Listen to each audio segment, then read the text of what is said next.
Hello and welcome to the Work Hates podcast. I'm Bron Lewis. This is Bretty Blake. Everyone has a nightmare work story, whether it's a dreadful boss, a shitty workplace, or an insufferable colleague. And if you've had none of those things, chances are you're the problem. You are the problem. Today we are joined by comedian, radio presenter, fucking TV personality, festival owner, drink owner, too many goddamn jobs, and it makes me feel embarrassed.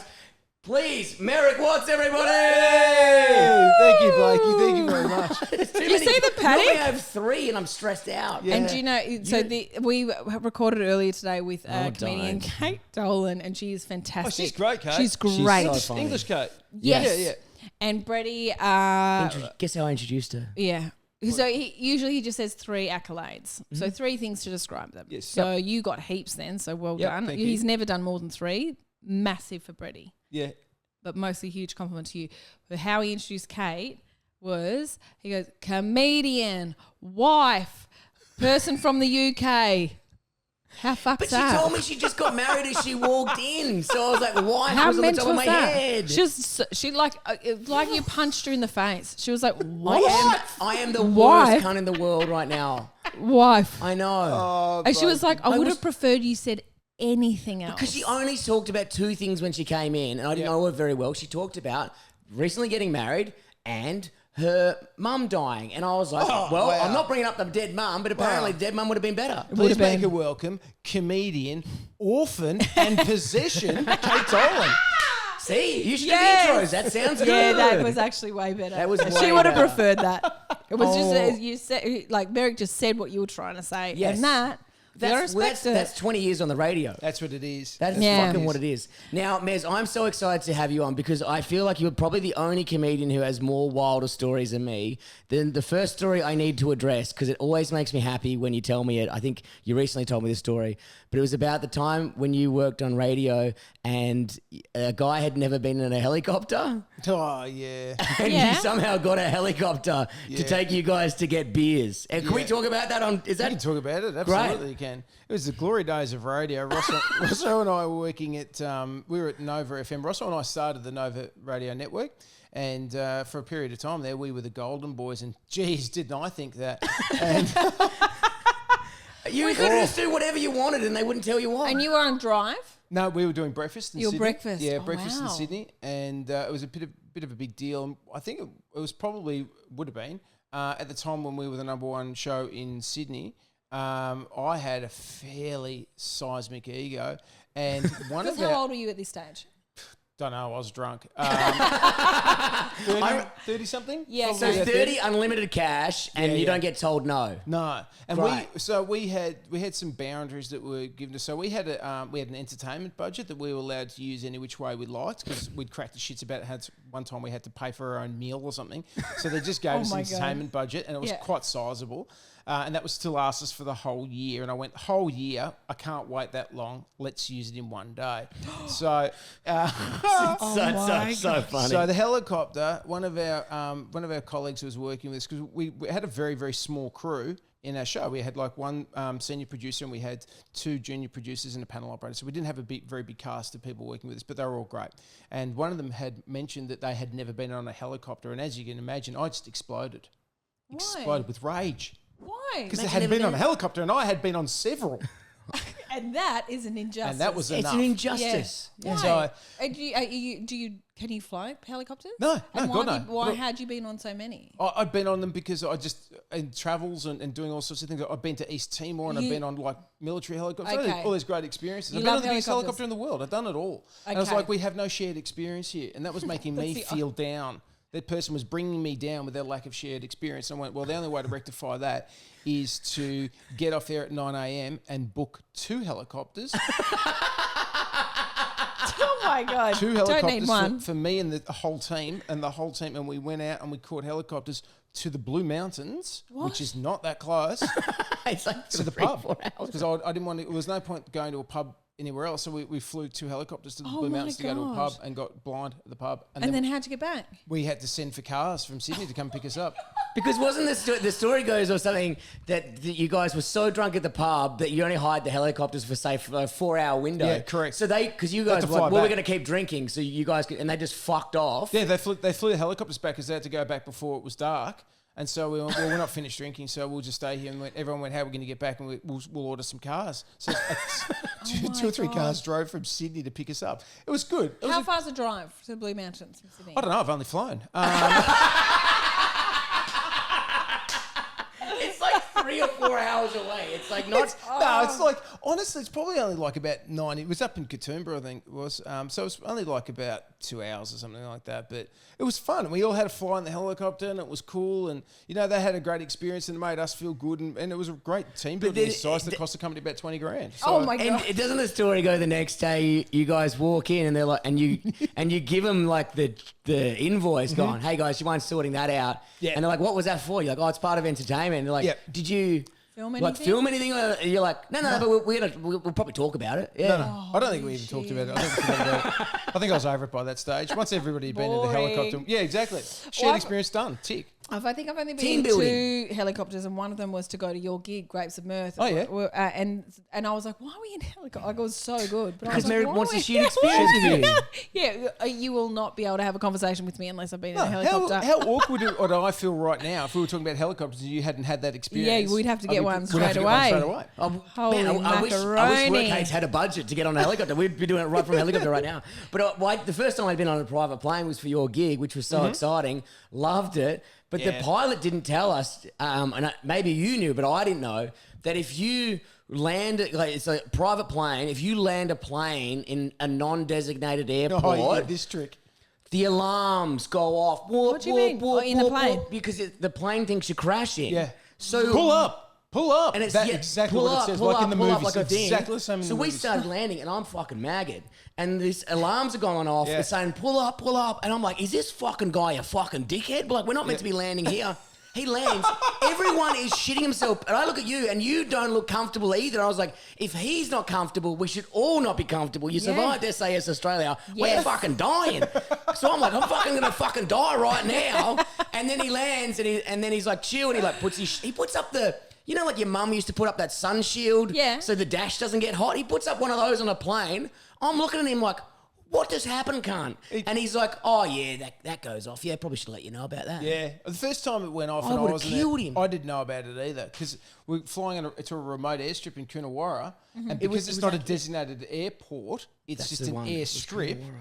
The plane doesn't register it on its maps, so when you start to descend, it goes pull up, and it's just like constantly going. I was like, I looked. The first time I did, I said to the pilot, I said, "I reckon you should pull up." I reckon he's Because got you a were point panicking. there. This Pull was the up. exact... It was Pull up. because I was like, if Merrick's panicking, he's been on I heaps didn't of panic private then. planes. I didn't panic. I didn't look can't happy. imagine. I didn't look happy Merrick- because I thought we were going to die. Yeah. It's one of my. It's a bit of a telltale sign for me. But I started laughing. We're kind of like, and then I looked at you and I was like, oh no, that's not good. Because if you're not laughing and you laugh at everything, I was like, oh, we're gonna fucking die, dude. Not even close to the worst thing. And then you did SAS It says Australia. Australia, Not the real one. and No, then you it's too much got of a the commitment. whole way to the end. Yep. What was the? See, I haven't watched it, but I watched so it 'cause that we during had- lockdown. I loved it. Yes. I got obsessed with that show. I think like so. One of the things that I've seen online is you guys have to jump out of helicopters into the Again, ocean. familiar. With the helicopters. I was It like, known and does. familiar. So Yeah. I'm like, is this all you do? Is this what was that the drawing card for you? It has to be a helicopter. Well, it's pretty wrapped. I actually jumped out of helicopters 3 times in that show. I'm not joking. I literally twice without a rope. Twice I had to just jump out. Into And what? Into water twice, and then I had to rappel down a rope the 3rd time. That went well. The ones where I had no rope went very badly, and I landed very poorly into freezing cold lakes. And it was not But how far up are you? about 15 metres. That would hurt. Yeah, it hurts when you land badly. And You I did not I land landed well. bad. No, Have you not no. seen the footage? He I've gotta lands see it. real bad. What? How? I looked Why? like I'd been shot. It on the looked way, like, and I've and you fallen did out like of a the air. belly flop. It did Oh, not look man. good. Oh, And you I- land on your front. Oh, I didn't land bad. I was meant to land backwards with my head in the water, like pin drop backwards. So stand there and then fall backwards and land on your head, That which sounds is absolutely it's not terrifying. fun. No, it's not Were great. you scared? Yeah, I mean, Yeah. I was like, just get it done. I always get to this Just point fall in the water out of the helicopter, can't. I'm always like that way with fear. It's like I'm have fear like anybody else, but I overcome it quickly. So once I get there, I get tired of being fearful. So I just do it. I just do it. I just get bored of the fear. It's like when I went shark diving. I hate sharks. I hate them. As soon as I went shark diving, right, I'm going in. I'm in first. Straight in. Done. Straight It's in. over. And then I did full dives because I was like, well, I'm comfortable. I kind of like it. You But love them. I hate them. I hate sharks. I honestly reckon we should be shooting them, all of them. So No, with this, I'm only joking. Don't I'm say just, that. I love I'm sharks. not- I know. You So can say anything when like, you but don't say But that. that was Jack, always did my you- fear is because I was a diver for many years, and I hated that moment because diving. The reason I like diving, I don't sit on top of the water because that's where the sharks get you. But you got to drop down. But to drop down, you got to get into the water, do your BCD shit, then drop. And I always hate that fucking 3 minutes. They're the worst 3 minutes of my life. I fucking hate it. I hate being on top of the water because you can't see anything. Yeah, because you're exposed. You fucking sort of And on they the- eat people. were you scared of sharks when you jumped? Did you jump into the ocean? No, we jumped into a lake. Into a lake? Yeah, freezing cold lake. Could be a Loch Lake Ness monster in Jindabyne. there, though. So what was the challenge there? Just fall in the lake and get out. Yeah, basically, yeah. Just jump into the water. Another one was jump into the water and then swim to shore and then run up a mountain. And that sounds pretty easy, but Does it? But it's not. It They doesn't make it sound it easy. not. Well, you got 20-kilogram pack with you as well, so you got to run with that, and you're wet and it's shit and it's freezing cold. A few of us got hypothermia. One person got hypothermia very badly. It doesn't seem like a fun show. It's not a fun show. Would It's you not a know fun what- show. and you you've wouldn't got to do it fuck again? up elite athletes, like people who are, NRL players, AFL players. So what you have to do to make them crumble and a normal it's not, they're two different people. You know what I mean? Like you can't have Chappelle Corby next to a fucking elite athlete, but you got to make their time both difficult. You know what I mean? Yeah, and it's pretty difficult. And who if they said, "Can you come do it again?" Would you do it? Oh, probably not, to be honest. Like I think because I did it successfully the first time. Why go back? It's Yeah, like done. going, I've won gold. Have I got an opportunity to come fourth in something? Hey, I'm a little bit older and a little bit unfitter. Can I go back and look worse? You look at Stephen, like I'm kind of like the Stephen Bradbury of so many things. So I'm more Stephen Bradbury than Stephen Bradbury. So like, if I had the opportunity, Stephen Bradbury's not going, you know what I'm going to do? I'm going to make a comeback and go skating. Yeah, And he's you going, can't. I've got gold. Drop mic, That's it. we done. Yeah. we done. Yes. Best I'm just luck. going to go on the speakers circuit and watch me work course. it. And he's a great guy Forever. too, Stephen Bradbury. Well I done. bet he mate. is. Reagan You ain't would going back be. and dancing at the Olympics. She's done the best dance ever. She's Can't be done. out. That's it. She's peaked. She's peaked. Also, it's been cancelled because she fucked it. So, yeah. So she can't go back. She killed it. She It's killed it. absolutely not on her. It's absolutely not because of that. Just because I think it's a shit sport anyway, or whatever. No, but, I think that was one of but the do you reckon reasons. it's because of her? Yeah. Really? But she made a mockery of it. Yeah. Yeah, Really? but they made a mockery of including dance as a sport. This Yes, is true. it should not be in the Olympics. And I'm It sorry shouldn't for be. any breakdancing fans out here. I would be really upset if we lose upwards of 3 people from this podcast. But who gives a fuck about break fucking dancing, dude? Whereas No, no I've one never seen cares. anyone breakdance. Maybe someone at Coles fucking around or something, you know? What? Someone Like at the front of Coles busking or something. No, you know? that's, not that's, breakdancing. that's somebody having A seizure. That's a seizure. Yeah, Okay. that's Medical emergency That's right. break. 100%. I should have called someone. I You was too busy. I was throwing You're $5 at them. dancing? I mean, Yeah. I think the 000 bracelet was a giveaway that they needed some help I'd there, have Brett. turned my It was like, Huey oh, Boom up. you got some rap jewelry on. No, that's my help bracelet. I was freestyling, rapping for them. I thought I was helping. I No, wasn't. you weren't helping them. Oh my God. So straight out of high school, now you've had an incredible career. You've been on Triple Day, you've been on Nova, you've been on fucking everything. How did you get that How straight did you- out of high How did you school? start? Like, what did you have a job before any of this? Yeah, no, I always worked. I've always been a worker because I come from a hard-working family. Everyone in my family works hard. And that comes from my mum. My mum comes from a very poor family in Broken Hill, and they were a mining family. And so I was brought up with a really strong work ethic. So I started working when I was about probably 14 or 15. I was just mowing lawns and doing neighbourhood chores and stuff like that. And I just thought it was a standard thing to do. And then Was that in Sydney or in Broken Hill? and this is in Melbourne. It's when I was living in Melbourne. Yeah, my mum's from Broken Hill. I live in Sydney, but I grew up in Melbourne.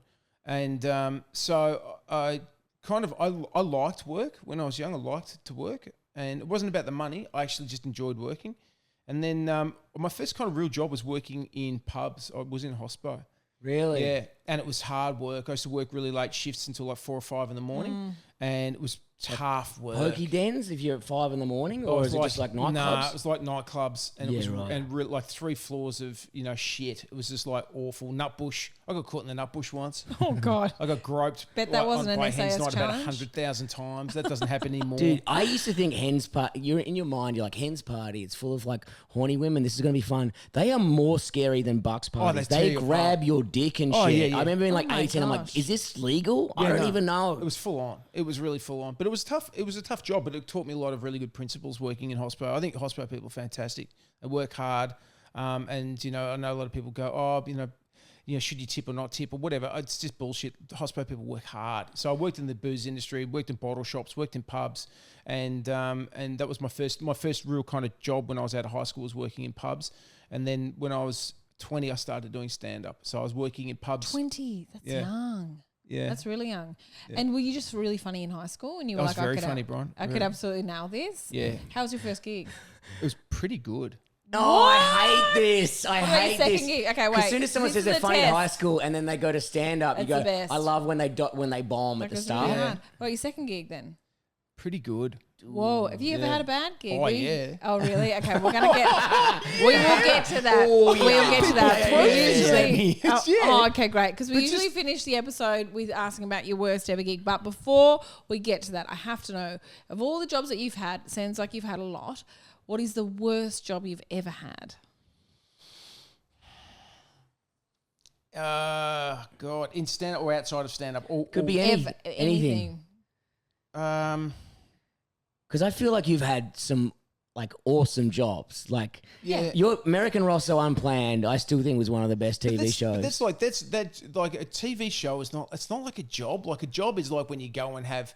I tried Bill's labouring when I was young, and I was pretty shit at that, and I got fired, understandably. What kind of labour did you have to do? I was working with concreters. I worked with concreters and that's hard. plasterers Concrete's and hard. brickies, and I was not good at any of them, which is why I started getting into stand-up. I was doing a bit of Bill's labouring when I was young as well. I thought you would have been good if you were started in hospitality. I had no focus. I just didn't want to be there. Yep.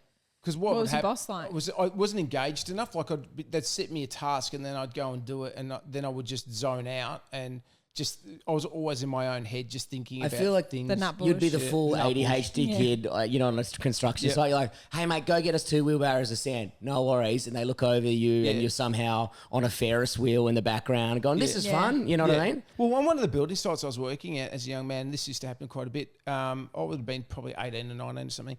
And in those days, they found out a way that you could take the guard off a nail gun. Oh, And yeah. And you can shoot it like a gun. You Yeah, could just so shoot much it like fun. a gun. Yes. Yeah, so they just started shooting nails at me. And, and I was standing next to a fence and I heard them go ping, ping, ping. And I was like, oh, I could hear choof, ping, choof. And I was like, what are those boys doing? And the nails were just like literally boring into the fence palings that I was standing next to. Holy shit. Oh, yeah, if one of them hit me in the femoral artery in the leg or something like that, I would have bled out. Dude, I worked construction with Harley Breen, and that's what we would do when we were bored. Yeah. When the boss, Shoot when each the other. boss would go away, he's like 45 and I'm 36. Calm down. We're like, as soon as the boss is gone, and then we found these big zucchinis, and we just line them up against a fence, and we're just racking these nails into it like children. And the boss went, because it was during COVID, and I was bored. We're having beers when he was gone, like children. Like, he's gone, sculling a beer, shooting a nail gun. It's like, So man, good. you're fucking 36, 37. 36? Grow up, cunt. Oh, I thought this was going to be a tale from your early 20s, but no. No, it was like 2 years Mate, ago. what are you doing? I Seriously? know. I said to Harley one day, because my missus was picking me up because it was COVID, bored or whatever. I said, watch this. And I ran up to the top of a ladder and just sculled a beer for no reason. And he's like, what was that for? I was like, I don't know. I thought it would be funny. I don't know. ADHD much? Yeah. Did it impress him? I Did he think liked you were it. very cool He's after like, you're not that? driving, are you? I was like, no, my missus is picking me up. He's like, all right, do Oh, another yeah, one. wow, what a winner you are. What a lucky girl. I'm working in the trades. My mum is coming to pick me up. My girlfriend's going to come pick me up because I've had too many beers at work. Oh my God. Okay. I reckon worst job would have been as a tradie. I was shit at it, and I tried to work hard at times, but a lot of the time I hardly worked. And I used to just do dumb shit, and I had no focus. Sometimes I'd just go and hide and have sleep. Sometimes if I'd been drinking the night before, I was terrible at it. Oh, wow. That would be really hard to work with. And also, they had no helicopters. No helicopters at all. You couldn't relate to these people. No, They went on helicopters. I felt like, a fish out of the pond because I was like, well, where's my helicopter? They were like, just move the fucking concrete. Yeah, In, just you know, do your But job. did you not find construction a little bit fun? Because it's like on a construction site, like sometimes your job's like, hey, can you knock this wall down? I'm like, fuck yeah, dude. This is the best day ever. Demo was fun. Demo is so much fun. Yeah, demo was fun. I did some demo with my brother. Sledgehammers were great. Getting mash hammer, it was good. And it did actually teach me a few little really basic skills, which I still use. So I'm relatively handy as a result of it. But I you know what I never had? I never had like a good crew. I was never working with a good crew. I had a good crew. Yeah, you gotta have I had good a sick crew. I think that's because, they say if you can't pick the arsehole in the group, it's you. Yeah, I couldn't find the person in the group. It was me. Yeah. I had a good boss who was pretty cool and was like pretty loose because like one time like we had to do like a section of a wall. He's like, yeah. So put that there and knock that down. I was like, yeah. Wasn't paying attention. And he came back and he's like, see that wall you've knocked down? Yeah. It's not that wall. Oh. It's this wall behind you. But in my head, I was like, awesome. I get to knock down 2 walls. Did that on purpose. Yeah. They didn't even have tools. Then see the actual people with skills going, right, well, I guess we're fixing this fuckhead's work today. And they were doing me a favour because it was during COVID to get me on site to help me out. And I would 90% of the time I was pretty good because I'm pretty handy. But a lot of the time they're like, why is this fucking idiot here? Mate, at least you were working. That's great. How tough was COVID for people like us? It's terrible. I'm so glad I got to work construction because I got to work with like Craig, and I think you guys might know Craig Miller. You might have worked with him before, but also his cousin Brycey, and like I got to learn heaps. I not only did I get paid during lockdown, I got to learn a new skill, and I was like, this fucking rules because I get bored easy. I'm not really fussed. Really? Yeah. I'm not fussed about cash ADHD too much. much? Yeah. 3 different doctors have diagnosed me. But I kept losing the paperwork, so I have to keep going back. And that's only last week as well. I lost the paperwork. Yeah. It cost me $1,500. It's fucking insane. Yep. No, COVID was fine for me because I married up. It was fine. That's all. You'd be That's fine. so funny. That's all you need to do. That's so funny that you say that. Yeah, Fucked it's up. fine, I should have married fine. someone rich. You That's should so have. funny. I'm married up. You marry up, baby, and you don't have to do anything. But also, you've got 3 kids, so your life's nothing. pretty hard. You know what I mean? No, it's actually pretty good. You just turn it on. You're like, that's I'm easy. laughing all the way to the bank, Freddie. You fucked off to Sydney. You've just left them behind. It must be easy. It's Yeah, so that's why nice. she's laughing. Yeah, They're not here. Exactly. They're not here. Because I'm like, Mummy's got to work. And they're like, what's This your podcast job? isn't even on. This is just a prop. So Bron can get out looking after her kids. That's it. What a great mum. Call docs. I don't give a shit. Yeah. What are you going to do? Take them away? I don't think so. So they're you not. went from construction, hospitality construction, straight into radio. Now, Pretty much. I started stand-up when I was 20. And then I met Rosso when I was 20. is that how you guys met via stand-up? No, because I used to go, but I used to go and see his band play. The kind of long story of it is I went and saw, I was out drinking with my brother in Collingwood in Melbourne, and he said, you got to come and see this band playing downstairs. And I was trying very unsuccessfully to speak to a young woman who had no interest in talking to me. Can't relate to that at all. She was attractive and I was me. It was not working. So I've had that equation before. I didn't know at the time that wasn't actually the natural match for me. Yes. She was attractive and I was me. She's So like, I don't understand why you were talking to me. I remember You're a that- 2 and I'm a 10. I remember so clearly in my mind going, this is going well. And then I went, she's walked away with no excuse. And I went, Why is she getting okay. a nail gun? That's weird. What is she? She took off in a helicopter as well. You're like, I can actually relate to you. Pew, pew, pew, pew. Going, no, she likes me. She's obsessed. She with likes me. Oh, so clingy. She's playing fucking hard to get. So She'll be back. I was at a bar. My brother comes up and says, "Man, you got to see this band playing downstairs." He goes, "It's phenomenal." And I went, "Oh, I don't know." And he goes, "Nah, man, it's really funny. You got to come down and see them." And I said, "Oh, I'm just trying to talk to this girl." And my brother said, "He goes, one of the guys is wearing moon boots." And I went, "What?" What? And he goes, "Seriously, they're wearing moon boots. You got to see them." And I went down and I saw this band, and I just instantly went, "Oh, this is genius!" And it was Rosso's band. Rosso was the front man of a band called Black Rose, and it was an Aussie piss take band, and it had this incredible genius where you could tell that there was 2 worlds of people who people thought it was a genuine band, and that they were playing.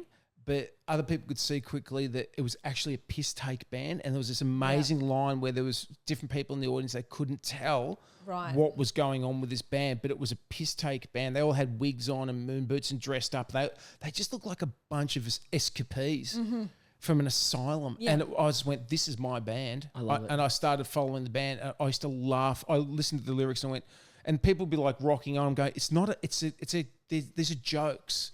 And so I thought it was hilarious. And then I but part of the thing that you found funny, surely, was the fact that some people didn't get it. Yeah, totally. Yeah. That's what I thought was genius. I was looking around, I was going, there's people who are taking this at face value. Yeah. And they think that this is just a band of escapees. And other people like really, like they're laughing. And I went, yeah, there's a lot to this. It was layered. So then I met Rosso at the Esplanade. I was doing stand-up one night on a Tuesday. And I said, I've seen your band a few times. He goes, oh, yeah.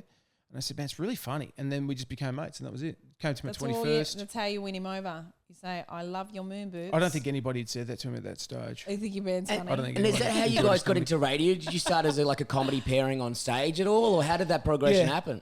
So we were mates for a couple of years, and we'd kind of like, we'd see each other quite regularly. We'd hang out and go drinking and stuff like that. And then I did a comedy festival show. He was doing another comedy festival show, and at the end of it, we both kind of looked at our comedy festival shows where we were working with other people, and we're like, I think we just kind of wanted to do similar things. We wanted to work hard, and we wanted to work in a really, really different direction. Whereas a lot of people, it was very much like a part-time thing. Whereas like Rosso and I going, no, this is what you do. We're doing this 100%. Right. So I think we both had the same motivations to create, and so we said, all right, let's put on a show for the comedy festival. And we just wrote so much material. It was insane. We used to do a different show every week. What? Every week. An hour show? Yep. An hour and a half every week. And we'd go out and film stuff. We'd record stuff. We'd write stuff. It was not like just sketches, rolling up and sitting like stand-up, just a mix, just like a fucking whatever. Yeah. It was like a mixed bag. It was like a crazy variety show that had absolutely no rails. And it was mental. It was really weird. It was $4, which was great value. I was going to say, I think the ticketing fee for me right now is more than that. Not that there's a scale with it, but it's like $4 for a show. That's fucking awesome. Yeah, it was great, and we did really, really well. We would get full houses, and that kind of just went on. And then we started doing more shows. So we'd put on like at least one or two shows a year, and those shows might have. We only started. I think you'd have to ask him. I think maybe it's like the second year did we actually stop doing new shows every week. We just do new shows, and sometimes we'd. So this is throughout the whole year. You're doing a fucking new show, or this is just for the comedy festival? About a month or so. Yeah. We do like a season for 4 to 6 weeks where we would just do. Each week we'd do a completely new show so that people would have a reason. And it got like a cult following because it was changing every week. You just have the same audience come back on. Fuck yeah, let's go again. They come back and they go, this is just as disappointing as it was last week. I love the consistency. God, consistency is everything. Man, it sucked last week. You can't even buy a pot of beer, mate. So, we are less than a beer. I guess this is good value. Yeah. Yeah, it was a bit like that. Exactly. And was your price so low because you were like unsure about whether it was good or not? No, it was or you actually just wanted a full house. No, that was the time. That's how much you could charge. So this is off the back. This makes you sound a million years old. Yeah, well, it was off the back of the recession. Oh, okay, great. And times are tough. Like I finished school in '92, so this is like probably like '96. I think it was '95, '96, and then maybe around about there '96, I think. And the country's still, coming back from recession, and people just didn't spend a lot of money on stuff. Yeah. So we thought there was good value. We still do. We always believe in good value. So we thought if somebody gave you a $5 note and you gave them $1 coin back, that was good value. It was dumb. We eventually went to $5 because we're like, that's just everyone's happy to just pay $5. But it was a tough time, and there was not a lot of people. And Rosso and I didn't do comedy venues. We did pubs. We did rock and roll comedy. We used to call it rock and roll comedy. So we didn't do theatres and stuff like that. We only did theatres when we were big. When we got to a point where we had to put people in the theatres, otherwise we did pubs. I actually love the energy, even when we do like my Brew Dude show with Nick or whatever. Or even doing stand up now. I so much more prefer just in where you normally drink, me on that stage in the corner. You know what I mean? I always find it way better vibe. Even when we do that golf club, I fucking love that way more. Yeah. Well, And you can create a vibe. In a theatre, you can't. Like, I There's no went energy. and saw like a really big comedian in a theatre, and it was a great show, but you can't create a vibe in there. Like, it's really hard. Like, people were, checking their phones because they're not scared of being called out. They're not, you know what I mean? Like, it's easy to... Yes. Because I feel like in comedy, you're creating like this hypnosis and there's a rhythm and everyone's kind of like connected to the show somehow, if it's going well. Yep. And in a theatre, it's really easy to not feel that. And also, I feel like with theatres as well, and I like to try and make my shows as cheap as possible so everyone can come. Yep. You know what I mean? And then if you go to theatres, like, next thing you know, it's $120 a ticket. It's like, nah, man, I'm trying to get as close to $20 as I can while making money. Plus, you couldn't fill a theatre. So No, That's absolutely correct. not. Well done. Yeah, I love it. That's why. I mean, that's why or Brady even- and I aren't or in even theatres higher because we're worried about. Guys, you heard it here We're first. The worried reason I about didn't the book them- price. we're down with the proletariat, or is it because you can't sell tickets to a theatre? Also, my phone just went off during the recording, and if that was the Sydney Opera House, right now I'd have been like, yeah, fuck those working class dogs. $80 a ticket, cunt. let's do it. Yeah. Well, Russell and I never did the Opera House. That was one regret that we I think we still probably harbour, is we never did the Opera House. We did the Enmore. We did 10 Enmores in one season. Really? Yeah, that was pretty brutal. That's over huge. 3 weeks. Oh So my we're doing God. like 3-4 shows a week or something. It was massive. And do you like doing theatres? No. Would you prefer Love pub the or Enmore. theatre? Love the Dude, the Enmore. Enmore is actually beautiful, though. Yeah. It's really, when you walk in there, you're like, this is fucking Yeah, nice. I love the Enmore. Enmore is a beautiful space to perform, and I love it. Yeah, that's brilliant. But outside of the Enmore, Okay, fine. We'll do the pubs- Enmore this yeah, year. I mean, Yeah, I Look, reckon just we'll do do the it. Enmore. Might just do the Maybe Enmore. the Opera House one. Yeah. Should we go here now? because Melbourne Town Hall, like, it's big, but it's not.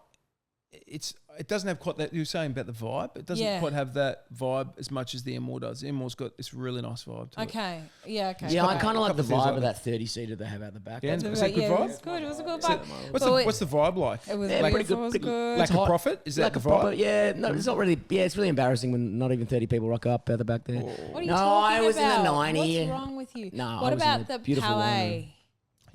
Yeah, That's- Palais's so amazing. that's where I Palais is had- so beautiful. Yeah. So this is stunning. the one where I went to see a show and I was like, this is a great show. Yep. But people getting up to get drinks. Because I Yeah. feel like in comedy you should feel like they can see you. Yep. Do you know? Maybe Yep. that's just me. Maybe that's just me. I But feel I you think should so. be connected with your audience. Yeah, 100%. Yeah, if Even if they- they're on balconies, they should feel like you can reach out and touch them. yeah. Because I believe that it puts people in a space of being fearfully alert. And I reckon Yes. that's good. If you're Because scared they're or cold, listening. yeah, Because like, uncomfortable. because I used to be a teacher, you just do like one practice that good teachers have is they randomly ask questions just throughout the Yeah. class. You never know when it's going to keep 'em on- happen. Keep your feet on them. And Yeah. well, someone knows to also too, we would run out through the audience at different times. We usually started like maybe we'd come out and stage, but sometimes we'd run out in the audience or run through the audience to get to stage. And it just reminds people that you are agile, Yeah. and everybody's accountable, and Yeah. it's a thing in comedy. And I actually employed this about 2 weeks ago. I was doing a corporate gig, and there's about 1,000 people in the room, and I was warned before the gig. They said this is the most disruptive crowd. They Yeah. don't listen to anything. Yeah. They're just going to talk their way through. We've had comedians do it before, and it's not gone well because they just talk. And I was going, "This is an awesome talk up that you're Yeah, giving me." can't wait to And then do I said, this. Well, I'm really pumped to do this. Thanks, guys. And they said they don't pay any attention. And I said, well, we'll change that. And they said, how? And I said, because I'm going to put the fear of God into them. And they said, how are you going to do that? I said, number one, get me a remote mic. Never work with cables. Give me a handheld mic and tell me who's in the room. There's a bunch of politicians in the room. Whoa. So I ran through the crowd again, come through the crowd so they know that at any stage you can get to them. do that. Yeah. Yeah. You're not glued to the stage. So it gives them that fearful anticipation that they know that you're agile and mobile. So I run through the crowd, high fives, running up to people, making them know that Few at any kisses. moment I can go Yeah. through there.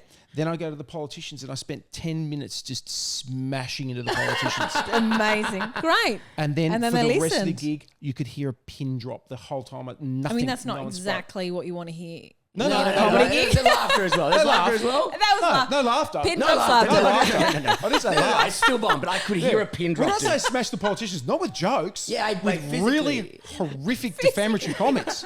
With helicopters. I was fucking, I got him. But I if got a someone dropped helicopter. a pin, I could locate it. find And that it. is all that matters You at can find corporate it. gigs. You can find it. But I think that's a great trick for Yeah, players. just That to- don't. Yeah, you've got to have that connection to audience. It goes about the connection to audience. If they think that you are just doing it from behind a shield of invisible glass, which is invisible anyway, then there's the disconnect. If they feel like at any stage you could go out and talk to them and touch them and literally be in their space, then they will pay attention. Yeah. And they will get off their phones and they will be I there. think that's why Yes. crowd work works is because it's like, oh fuck, he's talking to people. We're gonna pay attention. yeah. Have a little Yeah. what is he asking? What is he asking? But one better in the crowd work is getting off the stage and moving through the crowd. Yeah, great. That's Great. better than crowd work. Crowd work sometimes can be just a lazy form of not having enough jokes prepared. Yes. And we've all been there. Not me. My career. No way. I had a room in the NMO. I did like last year. This year I did the wine room in the wine room, yeah. There's a balcony at the top. Yeah, It's a it's lovely unreal. room. It's beautiful. My only issue with it is that there's a bar in there, and so this is what. And this is maybe the first time I've ever had, done a whole show where there's been a bar in the venue, and I hated people getting up to go get a drink because I was like, that's real. Like that now, anyone who's behind them, that rhythm or that hypnosis that you've got them in, that's gone. And then you're going, the are they broken- going to the toilet again? And you Have can they hear- got diarrhea or something that It's takes that- them out of the moment, you know? You just don't need to give them an option to No. get out of it. It's like, we're in here 1 hour. I just need 1 hour of your life. Get a drink beforehand. Come in with 2, 3 drinks. I don't care. Yeah. Do a piss before you come in. Sit down. Just give me 1 hour. I've got a bad and bladder, let me. so I'm like, fuck. You what? I love doing a piss during a show. Like I hate people I who know, do that. I know, and I It's try 1 and time it. hour. I got a bad bladder, and I hate drink people who heaps of urinate. Oh, beer. me too. Dude, I'll bring a Shiwi and piss into a bottle. I don't know. What do I need to do? I mean, That. Yes. Yeah. Probably don't Correct. need a Well Shiwi. I done. could probably just put my dick in there, it's couldn't I? it's called a Coke bottle and a tiny penis. You've got both. So Excuse me, I don't drink Coke. Okay. that was for Brian. Very good. I loved We it. hurt him a bit, but it He felt good loved from, it. from the Yeah, it was couches. good. We enjoyed it. It was good. All right, back to the podcast. All right, bullying. He's sitting When's on the it started? ottoman. When did we kick off? Yeah, we kicked off. Now, so radio, television, and now you're, of course, because you're a man who spins so many plates, you've now launched your own soft drink. Mm-hmm. That's so fucking cool. How did Would that? you call apparently it a was an soft idea you drink? said during COVID? It's I started developing it during COVID. It's called Posca Hydrate, and Posca is an ancient Roman drink that was around 2,500 years ago, Okay. and it disappeared. And I was researching for my comedy show, An Idiot's Guide to Wine. I was researching some wine stuff, and I was in a massive, deep rabbit hole, and I found this ancient drink, which is called Posca, and I was like, oh yeah, that's kind of interesting. And I read like all the people that had drunk it and how it was the choice of drink for the Roman army when they used to march. They only drank Posca. They didn't drink like regular water. And it's just a blend of red wine, vinegar, salt, and water with herbs and flavors like honey and stuff like that. Anyway, I was fascinated by it, so I went, I'm going to make that. So I made it, and now it's in about 2,000 stores around the country. Amazing. So, but did you trial it at home first? You were like, Yeah. what are the Was ingredients? the first in- one bad? It was terrible. Bloke. And It burnt my mouth. It burnt my mouth. you were like- It's like, you know when you give a dog something that they're not happy with, and you go, oh shit, I've just given the dog a pepper steak. And the dog's like, it's like I wanted to smack my tongue Because with my when you were hand. telling it, I was like, oh my God, he's such a genius. I was like, hang on a second, it's still Merrick. What did it taste like? And you're like, it tastes like fucking shit. I was like, oh yeah, of course. It was awful. But I just, So why did you keep going? Why were you like, there's got to be never something in quit, this? 'cause I never quit. Yeah, I can see. Yeah, I never can quit. tell. I never quit. Until you made it delicious. Yeah. How many tries did it take? Hundreds. Really? Yeah, everything takes time. It's hard work. Like I think that everything, and it's the same with comedy. With everything, it takes hard work. Everything's hard work. People just want the shortcut to the long road, and they've got it wrong. There is no shortcut to the long road. There's the long road. You just got to take. As soon as you understand that there's the long road, and you stop trying to find the shortcuts. Yes. You'll get there quicker. It's the shortcuts that deviate you. So like with that, I was like, I'm going to do it. And then I made a decision when I got to the lockdowns that I was going to go and get it properly developed and get it formulated and stuff like that, and then start working with some other people who've got experience to help me kind of bring it to life, because I knew that I had shortcomings I'm not in the drinks industry, although I've got a good palate. And even though Yes. like it's also like health and safety. He's like, yeah, I mean, maybe I won't make a drink in my shed. Exactly. Because you can hurt people. It's okay when you're the guinea pig. Yeah, I mean, how's that ethanol drink that you're making in Cambodia, Nez? shit. Oh, yeah, it's going pretty well. Yeah. It's going pretty well. Please don't burp near a cigarette lighter, though. Yeah, Miz is just doing some drinks research in Phnom Penh. What's he doing there? He's in jail. He made a drink. Yeah. He made a drink. Young People are blonde blind. girls didn't like it. Yeah. But We lost a couple of soldiers along the way, but it's a good drink. Hey, that's all right. And listen, it's now in all of the shops. Does this mean is this the start of what you want to do now? Like, do you want to make more drinks, or is this just one of your bucket list things? Yeah, it'll be one of my bucket list things. Amazing. So what's next? Don't know yet. I don't know. Going to be something really good. You don't fucking hell. Now you mentioned you've got a brother. Yep. If you are achieving this many things, what's your brother do? My brother's a qualified meditation teacher. Okay, so he's done nothing. He's a graphic designer. He just has long naps. He just sits down for a bit. During COVID, he just went, you know what I'm going to do? I'm going to do an online course from New York. I'll wake up at whatever it was. I think he was waking up at like 1 o'clock in the morning or some ridiculous time. And he did online meditation, which it was transformative for him. And it's great because we both meditate and we both talk about it. But yeah, he's a graphic designer. He's very, very talented. Okay. He's visually very talented. He's successful in his own Yeah, right. yeah, he's got his own business and I was thinking it must be very intimidating for someone who's come from the same ingredients that you have to have not achieved anything. Because imagine your brother was like one of the people I just walked past on King's Cross who's like, singing into a If he was a cup of coffee. smacky, if my brother was a smacky, I think he'd probably feel a bit down. But it's also too, like, I don't think that you should ever judge your own success by others and what people achieve. It's a trap. You can never win that. And there's also too, because there's people who can have billions of dollars and no harmony.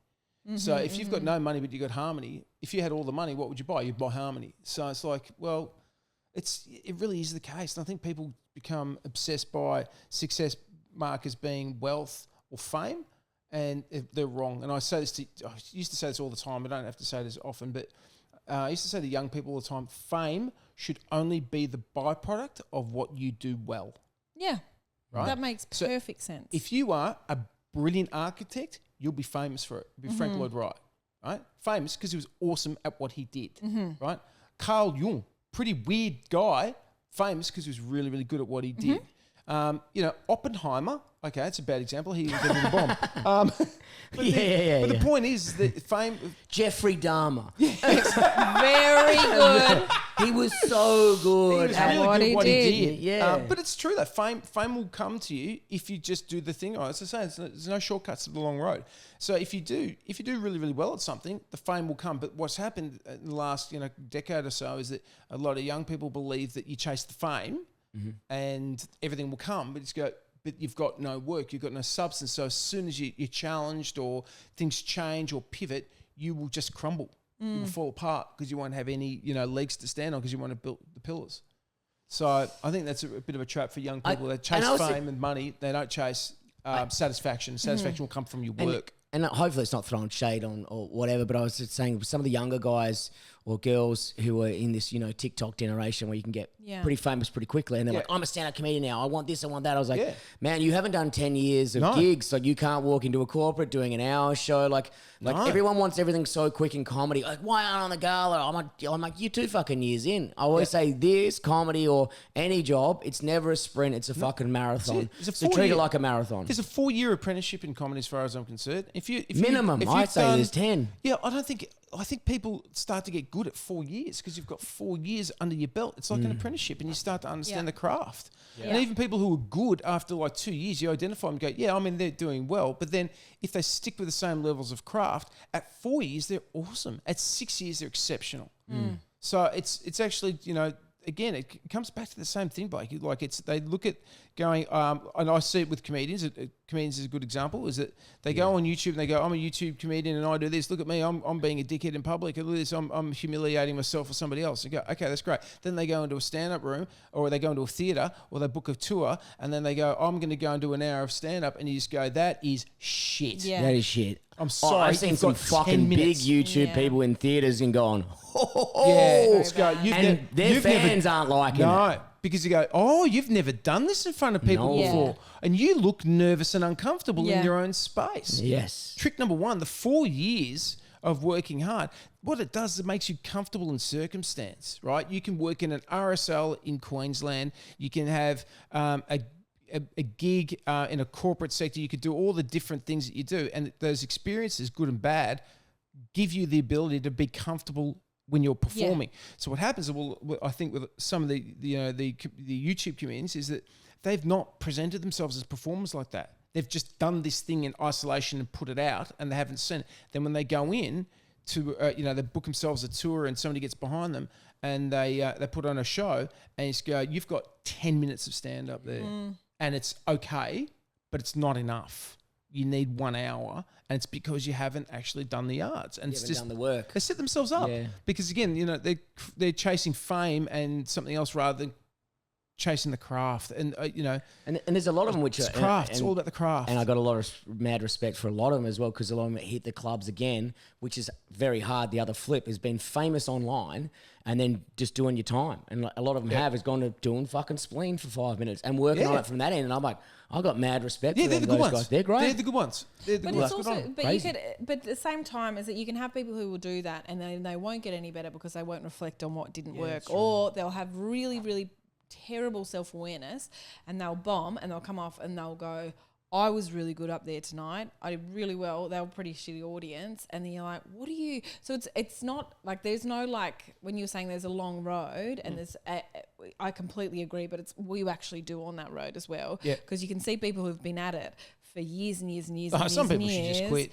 I'm one of Some them. people should quit. Hey, I'm in that pile as well. But how do you tell people? I don't think, and because then someone might even say it to me. That would be very annoying. But like, how do you tell? Because it's a kindness. Because you go, I reckon the way to answer that, Bron, for me is when you're on stage, when you're performing, when you've got a microphone in your hand, do you feel better or worse than before you went on? Do you feel comfortable?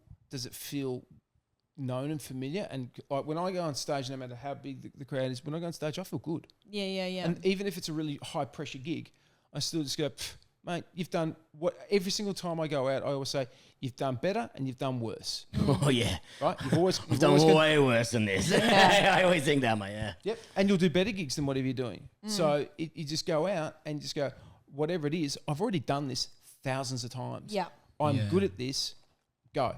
And then Yeah. you cut out, the chatter in your own mind. But the thing is, to answer the question whether or not you should be doing it is, when you are standing there on stage, do you love it? Do you love it? If you don't love it, drop surely it. there are people who, yes. Okay, so there was a comedian who made a post the other day and he said, I did this many gigs this year. I did really well at all of them, but I hated 87% of them. Then and I was like, then there you don't do it. What are you doing for it? And he was like, well, I'm good at it. I'm like, Are you? Oh, yeah. I reckon you'd love it. No, I asked that but because also if you're not enjoying it, how can the audience be enjoying it? yeah. Yeah. When you see someone bored, that's why when But it's like any job, though. Like, you could be a really good carpenter, you could be a really good whatever. If you don't like the work, then don't do it. Jesus If you're did not that. happy when you go home. Jesus, he was a carpenter and he look didn't what enjoy the happened to work. him. And he went, you know what, I'm going to start a religion. Everyone went, oh, it's a big call, JC. He's like, nah, man, I don't like carpentry that much. And then he did. Were And then- you spying into our last episode? Because we had like a 20-minute riff Yeah. about Jesus on the last well, episode. someone took a nail gun on him, didn't they? Oh, they did too. Yeah. Oh, good. Who's They an must apprentice? work with Jim's mowing. Or Must have something. been me. I thought he was a zucchini after 3 beers. Yeah.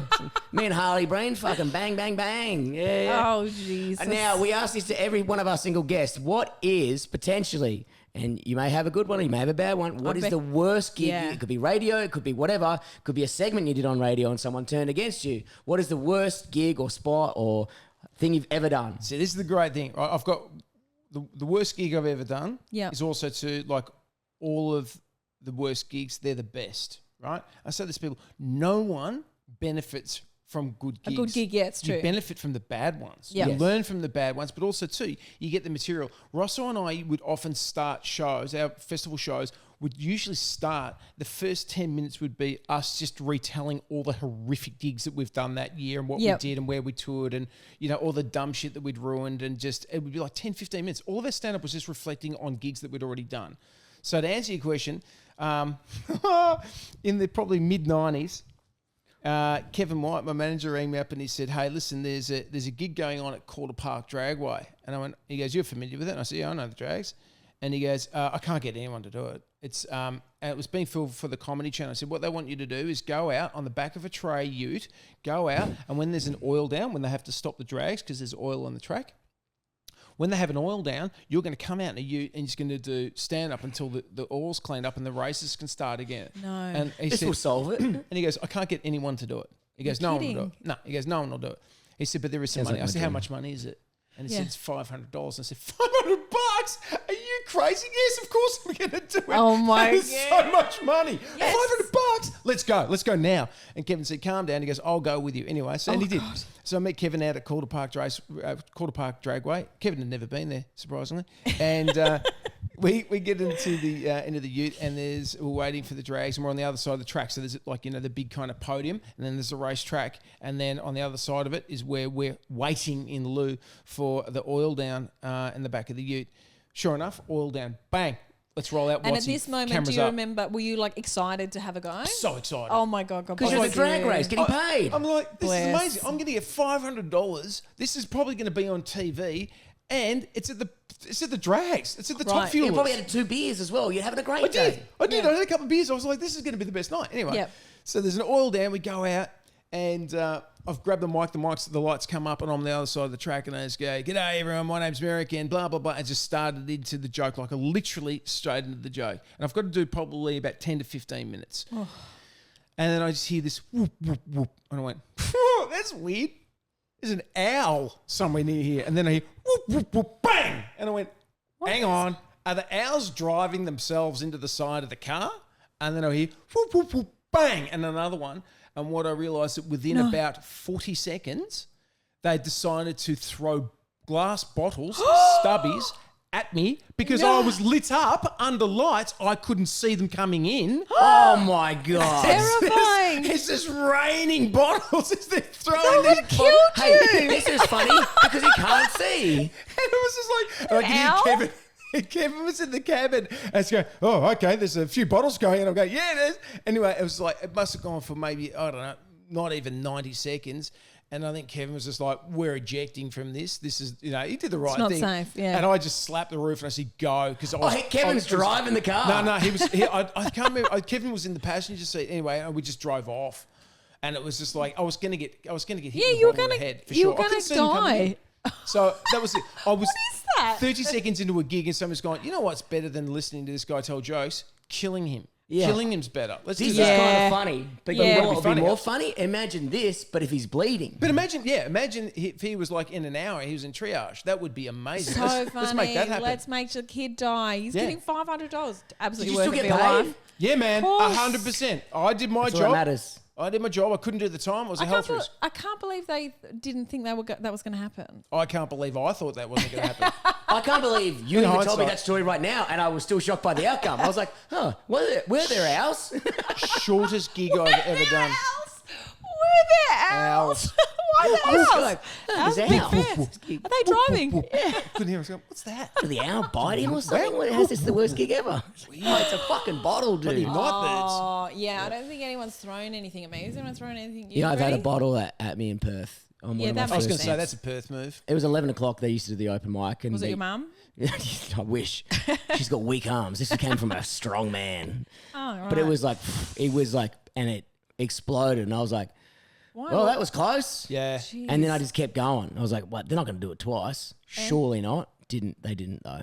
Just the owls The came for idea you, that somebody though. would throw a bottle at you is just insane. Isn't Also, there was 8 people in the room. It's like, I know who it is, cunt. it?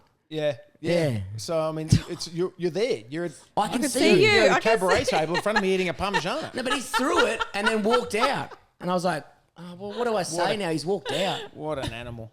What an animal! Yeah. So, yeah, I think potentially being bottled is possibly the worst gig. That's no good. I'm thrilled. No, I didn't hear you. I'm happy. I'm very glad. Now, Mez, thank you very much for joining us today. Where been can a people pleasure. find you on social media? Where can they find about this new crazy drink you've got? You can find me at Merrick Watts, I suppose.